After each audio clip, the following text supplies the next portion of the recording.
మహాగణాధిపతయే నమః. ఓం గురుభ్యో నమః.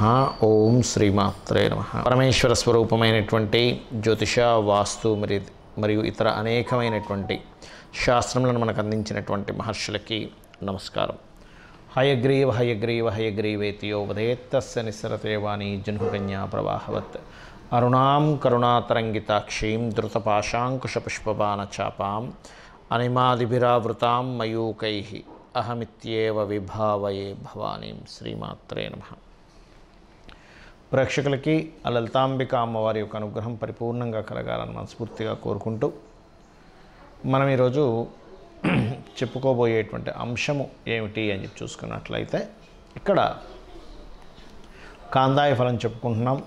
సంవత్సరానికి ప్రతి 4 నెలలకు ఒకసారి వస్తుంది ఉగాది నుంచి. మరలా ఇప్పటి నుంచి ఈ నవంబర్ మాసం నుంచి ఆల్మోస్ట్ డిసెంబర్ నుంచి ఈ కాందాయ ఫలం 4 నెలలు అంటే ఉగాది వరకు ఎలా ఉండబోతుంది. దీనికి ప్రత్యేకంగా రాశిలో ఉండే నక్షత్రాలు ఆధారంగా, అంటే అశ్వినికి ఎలా ఉంది, భరణికి ఎలా ఉంది, కృతికకి ఎలా ఉంది, ఇలా అన్ని నక్షత్రాలకి చెప్పడం జరుగుతుంది. అయితే ఈ యొక్క ఫలితం ఏదైతే ఉందో చెప్తుంది నేనైనప్పటికీ కూడా చెప్పేస్తుంది సాక్షాత్ లలిత అమ్మవారిగా భావిస్తూ ఒక్కొక్క నక్షత్రం ఒక్కొక్క రాశి గురించి తెలుసుకుందాం. మకర రాశిలో ఉన్నటువంటి ఉత్తరాషాఢ నక్షత్రాన్ని కనుక చూసుకున్నట్లయితే, ఉత్తరాషాఢ నక్షత్రం మకర రాశిలో 2, 3, 4 పాదాలు ఉంటాయి. అదే మకర రాశిలో శ్రవణం 4 పాదాలు, ధనిష్ట 1, 2 పాదాలు ఉంటుంది.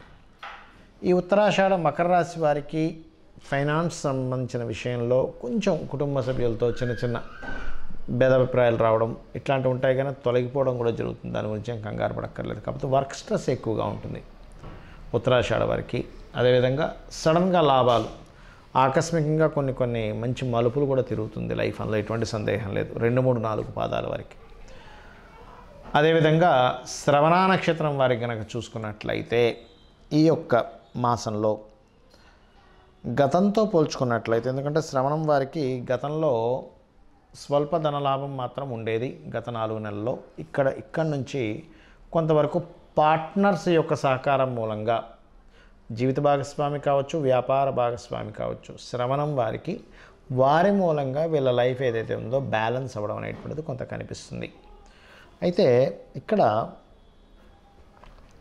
రాహు యొక్క బలం ఈ మకర రాశి వారికి చాలా బాగుంది. రాహు బలం వల్ల ఏం జరుగుతుంది చూసుకున్నట్లయితే, మీరు ఏదైతే ప్రయత్నం చేస్తుంటారో ప్రయత్నాన్ని సక్సెస్ఫుల్ చేసేటువంటి దాంట్లో రాహు ఉన్నాడు. వీలైనంత మటుకు ఈ 4 నెలల్లో ఏదైనా ఒక పుణ్యక్షేత్ర దర్శనం చేసుకొని రండి. అందులో ముఖ్యంగా ఏదైనా విష్ణు ఆలయం కానీ, అంటే వెంకటేశ్వర స్వామి ఆలయం అవ్వచ్చు, లేదా గణపతి ఆలయానికి వెళ్ళి వచ్చినట్లయితే కూడా మీకు ఏదైతే కొంచెం ఇప్పుడు ఈ ఏలినాటి శని ప్రభావం కూడా ఇన్ని రోజులు రాశిలో సంచరించి సంవత్సరం నుంచి ధనస్థానంలో సంచరిస్తున్నాడు మకర రాశి వారికి. కాబట్టి ఈ శని భగవానుడి యొక్క అనుగ్రహం కూడా కలుగుతుంది. ముఖ్యంగా ఎవరైతే వెంకటేశ్వర స్వామి ఆలయాలకి, ఇప్పుడు క్షేత్రానికి వెళ్తే ఒక ఫలితం ఉంటుంది, దగ్గరలో ఉండేటువంటి వెంకటేశ్వర స్వామి ఆలయానికి వెళితే కూడా దాని యొక్క ప్రభావం అనేటువంటిది ముఖ్యంగా ధన విషయాల్లోని, అదేవిధంగా ఈ యొక్క కుటుంబ సంబంధించిన విషయాల్లోని, కుటుంబీకుల్లో ఎవరైనా బాగా ఏజ్డ్ పర్సన్స్ ఉంటే వాళ్ళ వల్ల వచ్చేటువంటి అనవసరమైన స్ట్రెస్సులు సంబంధించిన విషయంలోని చాలా మట్టుకు కంట్రోల్ అనేటువంటిది అవుతుంది. అదేవిధంగా మీరు ఎవరికైనా పని వాళ్ళకి, అంటే మీ కింద పనిచేసే వాళ్ళు ఉంటారు కదా, మీ కింద స్టాఫ్ ఎవరైతే ఉంటారో వాళ్ళకి మనీ ఇచ్చే విషయంలో రాతపూర్వకంగా రాసుకోండి. నోటి రూపంలో అంటే సరే నేను ఇచ్చి నేను గుర్తుపెట్టుకుంటాను అనుకుంటే అక్కడ ఇబ్బందులు వచ్చే ఛాన్సెస్ ఉన్నాయి. కాబట్టి ఈ యొక్క విషయం పట్ల కాస్త జాగ్రత్తగా ఉండండి. ఇక మీరు చేయవలసినటువంటి దేవతారాధన, లలితా అమ్మవారి యొక్క ఆరాధన చేయండి, మరియు ఆంజనేయ స్వామి యొక్క ఆరాధన చేయండి. అన్ని విధాలా బాగుంటుంది. ఈ కాందాయ ఫలం కానివ్వండి, లేదంటే రాశి ఫలాలు కానివ్వండి, మాస ఫలాలు కానివ్వండి, వార ఫలాలు కానివ్వండి, వీటన్నిటికంటే ముఖ్యంగా మీరు చూసుకోవాల్సినటువంటిది మీ యొక్క జన్మజాతక ఫలితాలు చూసుకోవాలి. జన్మజాతక ఫలితాలు మీరు తెలుసుకోవాలి అనుకుంటే మీరు ముఖ్యంగా మీ తేదీ, అంటే ఏ రోజు జన్మించారు, ఏ నెలలో జన్మించారు, ఏ సంవత్సరంలో జన్మించారు, అంటే డేటు, టైము, ప్లేసు, మంత్ కూడా అవసరం, ఇయర్ కూడా. అంటే సమయాన్ని, ప్రదేశాన్ని బట్టి మనకి లగ్నం అనేటువంటిది తెలుస్తుంది. ఎప్పుడైతే మీ జన్మజాతకంలో మీరు ఫలానా లగ్నం నడిచేటప్పుడు పుట్టారు అని అనుకున్నప్పుడు మేషం నుంచి మీన లగ్నాల వరకు ఆ లగ్నము లగ్నాధిపతి ఉన్న స్థితిని బట్టి మీ యొక్క లైఫ్ స్టైల్ ఏమిటి, మీ తత్వం ఏమిటి, మీ నేచర్ ఏమిటి అనేటువంటిది వస్తుంది. ఎందుకు మీరు సఫర్ అవుతున్నారు, ఏం చేస్తే ఆ యొక్క సఫర్ అనేటువంటిది తగ్గుతుంది, ఇబ్బంది అనేటువంటిది పోయి మీరు ఏ రకంగా మీరు ఎదగలుగుతారు అనేది మీ లగ్నం బట్టి తెలుస్తుంది. అదేవిధంగా మీ ధనం, చాలామంది చూడండి ఏ మార్గంలో వెళ్తే ధనం వస్తుందో తెలియక చాలా ఇబ్బంది పడుతూ ఉంటారు. అటువంటిది మీ యొక్క ఫైనాన్షియల్ స్టేటస్ ఏదైతే ఉందో ఏ రకంగా పెరుగుతుంది, ఏ బిజినెస్ చేస్తే బాగుంటుంది, ఏం చదువుకుంటే బాగుంటుంది అనేటువంటిది కూడా ధనాధిపతి చెప్తాడు. అదేవిధంగా మీ ప్రయత్నాలు కావచ్చు, మీరు నివసించేటువంటి గృహం కావచ్చు, అంటే ఏ డైరెక్షన్. చాలామందికి తెలియని విషయం ఏంటంటే కొన్ని డైరెక్షన్సే మంచివి, కొన్ని మంచివి కాదంటారు. అలా కాదు, అన్ని డైరెక్షన్స్ మంచివే. కానీ మీకు మీ యొక్క వర్గరీత్యా, మీ పేరులో ఉన్న వర్గరీత్యా మీరు ఏ డైరెక్షన్లో ఉంటే బాగుంటుంది ఈజ్ మోస్ట్ ఇంపార్టెంట్. అది తెలుసుకోవాలి.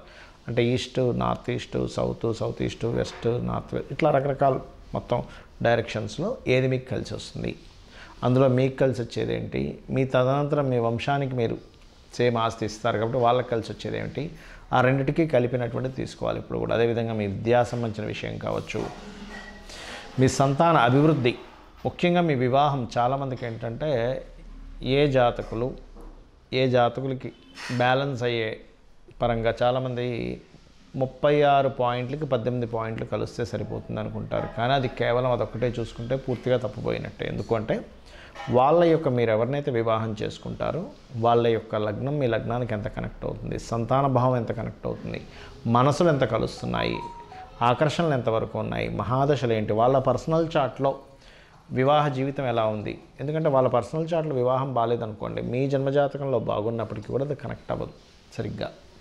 కాబట్టి ఈ యొక్క విషయాన్ని పర్టికులర్గా చూసుకోండి. అలాగే మరొకటి ఏంటంటే ఇక్కడ వివాహంతో పాటు సంతానంతో పాటు మీకు ప్రొఫెషన్, అంటే ఏ ప్రొఫెషన్లోకి వెళ్తే మీరు సక్సెస్ అవుతారు, లేదా వ్యాపారంలోకి వెళ్తే సక్సెస్ అవుతారా, ఇక్కడ ఉద్యోగంలో ఉంటే మంచిదా, లేదా విదేశాల్లో ఉద్యోగాలు చేసుకుంటే మంచిదా, ఏ సమయంలో మీరు ఇన్వెస్ట్మెంట్ చేయాలి, ఎక్కడ టర్నింగ్ పాయింట్, ముందుగా కనుక మనకి ఈ సమయంలో ఉద్యోగం మారేటువంటి సమయం నడుస్తుంది అని చెప్పి మనం తెలుసుకున్నాం అనుకోండి, ఆ పర్టికులర్ టైంలో మీకు ఏదైతే ఉందో నడుస్తుందో దానివల్ల మీకు గ్రోత్ అనేటువంటిది ఉంటుంది. ఆ రకంగా ఏంటంటే ఒక్కొక్క దీన్ని బట్టి ఒక్కొక్క మార్పు అనేటువంటిది జరుగుతూ ఉంటుంది.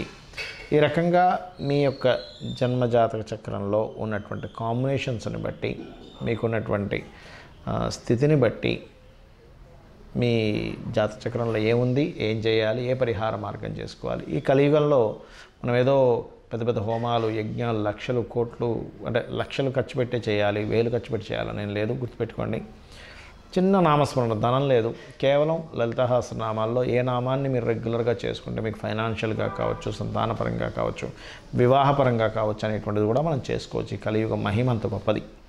కాబట్టి ఇక్కడ మనకి సందేహం కలుగుతుంది, ఏమండి మరి ఇవన్నీ జన్మజాతకంలో ఉంటే మనం ఈ గోచార ఫలితాలు, ఈ కాందాయి ఫలితాలు ఎందుకు చెప్పుకుంటున్నాము అని. మనం ఏదైనా ఒక ప్లానింగ్ చేసుకున్నప్పుడు యాజ్ ఇట్ ఈజ్ ప్లానింగ్ పరంగా వెళ్ళాలని రూల్ లేదు. ఎందుకు అంటే మనం ఒక ప్లాన్ చేసుకుంటే బయట ఉన్న వాతావరణం సహకరించినప్పుడు లేట్ అవుతుంది, లేదా ట్రాఫిక్ జామ్ అయినప్పుడు లేట్ అవుతుంది ఒక దగ్గరికి వెళ్ళాలనుకున్నప్పుడు, లేదా మనం ఒక ప్రోడక్ట్ తీసి దానికి మార్కెట్ ఉండదు. అంటే ఏమిటి, మార్కెట్ అనాలిసిస్ చేసుకొని తర్వాత మనం కనుక ప్రోడక్ట్ని తీసినట్లయితే అప్పుడు సక్సెస్ ఎలా ఉంటుందో అదేవిధంగా ఇప్పుడున్న గోచార గ్రహాల యొక్క స్థితిని తెలుసుకొని దాని తగ్గట్టుగా మీ యొక్క జన్మజాతకంలో ఉన్నటువంటి కాంబినేషన్స్కి కనెక్ట్ అయ్యేలా మీరు ఎప్పుడైతే ప్లాన్ చేసుకుంటారో 100% సక్సెస్ అవుతారు. కాబట్టి ఈ యొక్క గ్రహస్థితిని అనుసరించి అమ్మవారి అనుగ్రహాన్ని, ముఖ్యంగా ఏంటంటే మన జన్మజాతకాలు ఎలాగున్నా కానీ గుర్తుపెట్టుకోండి, అమ్మవారిని ఆశ్రయించి ప్రతిదీ కూడా ఆ యొక్క పరమేశ్వరుడికి సమర్పించుకుంటూ మీరు కనుక ఏ పని చేసినా సరే 100% సక్సెస్ అవుతుంది. ఇది గుర్తుంచుకొని మీ యొక్క జీవితాన్ని మరింత ఆనందదాయకం చేసుకుంటారని ఆ లలితాంబిక అమ్మవారి యొక్క అనుగ్రహం మీకు పరిపూర్ణంగా కలగాలని మనస్ఫూర్తి కోరుకుంటూ శ్రీమాత్రే నమః.